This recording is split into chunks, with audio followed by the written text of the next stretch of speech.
These are some psychology tricks used by individuals to influence others. This video will help you recognize them. Lying by omission. This is a very subtle form of lying by withholding a significant amount of the truth. It is usually used in debates or arguments when the listener does not have enough time to verify the whole story. Nodding hypnosis. Nodding your head while asking a question will make the other person more inclined to agree with you. Keeping eye contact. Eye contact makes people think you respect them and that you're confident. If you are not comfortable making eye contact, try to guess the eye color of the person you're talking to, or simply look at their upper nose. Confidence master. Most people can't tell the difference between being skillful and simply being confident. If you seem confident, people will tend to think you know what you're doing. Statistically speaking, you will also be able to perform better when acting confident than if you are feeling stressed. Eye language. The eyes sometimes give clues as to what a person could be thinking. The direction of the eyes can show which part of their brain they are accessing. Looking upwards to the left or right can mean they're visualizing. I can imagine the big picture. Looking to the side can mean accessing the auditory. Let's tone down the discussion. Looking down to the right can mean accessing the kinesthetic, to grasp a concept or to gather you've understood. Looking down to the left can signify an auditory internal dialogue, talking to one's inner self. Anchoring effect.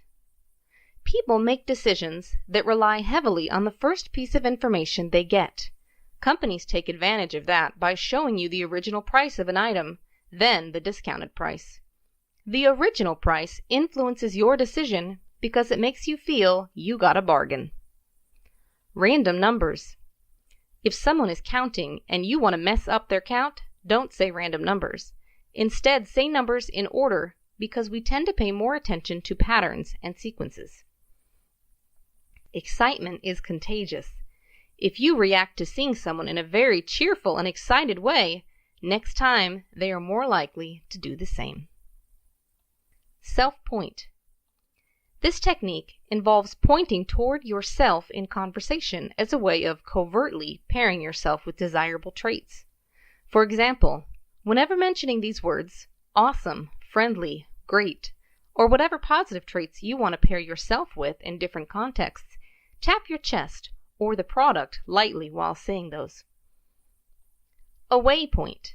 This technique involves pointing away from oneself during a conversation in order to emphasize traits that you do not want to be associated with. Choice-framed request.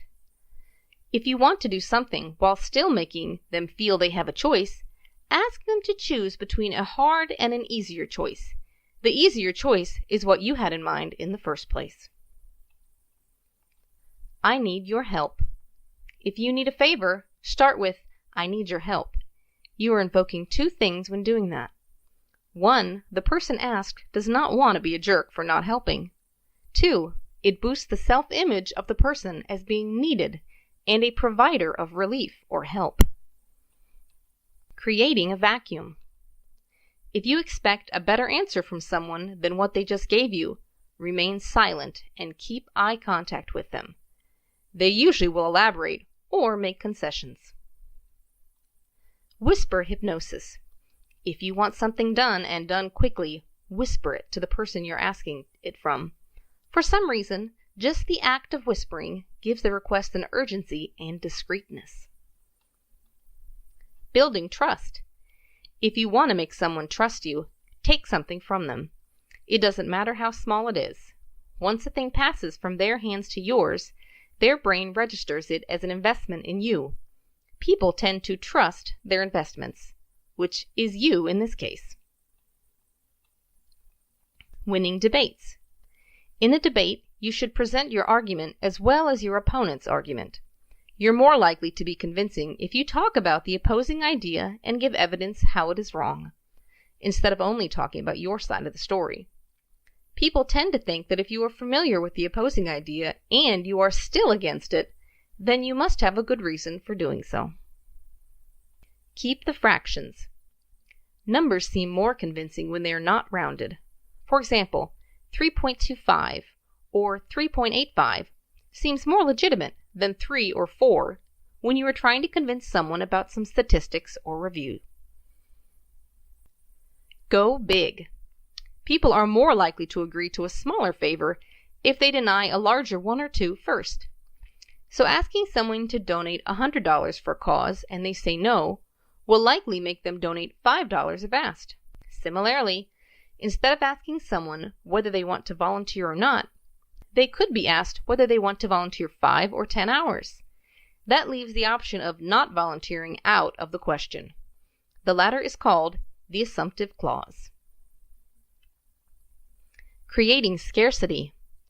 People value things that are scarce more than abundantly available items. This is why advertisers use the tricks, while supplies last, only 2 items left in stock, and offer ends soon. Rule of authority. People tend to believe or obey those who are considered to have a higher authority.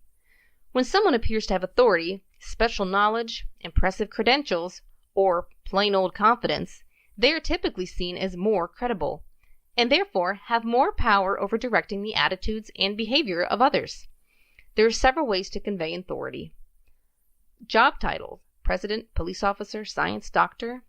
Through clothing, uniform, white lab coats, business suits, or even accessories, hats, expensive watches, and more. Rule of reciprocity. If someone does something for you, you're more likely to want to do something for them. That's why salespeople sometimes offer free gadgets and then try to get you to buy their product. Presuppositions. To persuade people, make statements that assume the listener agrees with you and wants to do what you want them to do. For example, the customer has not chosen a product yet. A simple question would be, do you need more information about the product before you choose it? The words "before you choose it" are added to presuppose the person will choose the product. Pacing and leading. This technique starts with making statements that are true, so the listener will automatically agree with you. This is called pacing. After pacing, the person can then more easily be led in the direction that you wish, because they were primed to already agree with you. Vanishing negative. Use an ambiguous statement to override someone's negative answer and get them to side with you. For instance, you need someone to volunteer in a library. You say, "Do you like reading books?" Them, "Not really." You, "I sense you're a person who loves education and appreciates knowledge." So even though the person said they don't like reading, you didn't dwell on that too much. Asking the right question.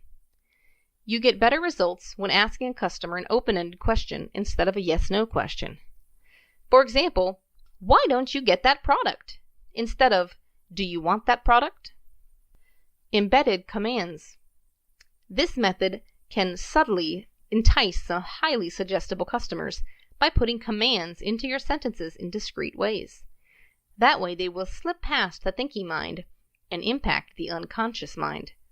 For example, a sales agent may say, "You don't have to buy my product, but if you do, you will be getting the following benefits." The middle of the sentence hides the trick. By saying, "Buy my product," even if it is preceded by "you don't have to," the customer will hear that phrase and envision buying the product.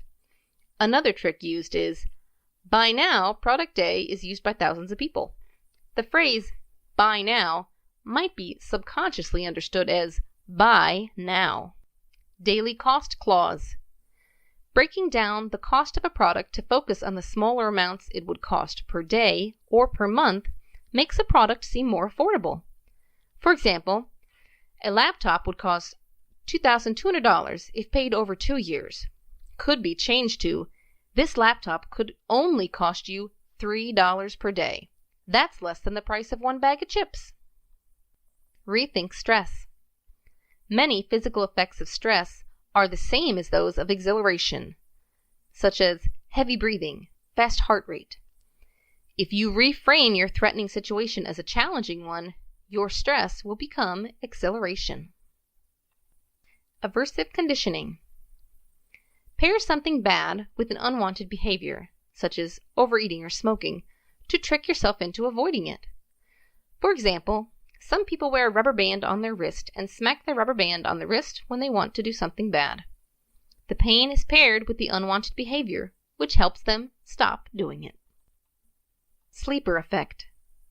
Sometimes an incredible statement is made by a low credibility source. People may dismiss the statement as being bogus or fake. However, later that statement starts to gain credibility because people only remember the message, not how credible it was. Laughing attraction. When a group of people laugh, they instinctively look towards the members they feel closest to or who they admire most. Next time, check out who is looking at you when laughing in a group. Building likability. When asking a person for a favor and getting that favor, you are training their brain that they like you, even if the favor is very small. Similarly, before asking for a big favor, ask for a very small one. People tend to think of themselves as consistent and are more likely to help you a second time. Do you know any other psychological tricks not listed here? Please comment. For more educational videos, please subscribe to our channel. If you think these are some interesting tricks, please share with your friends.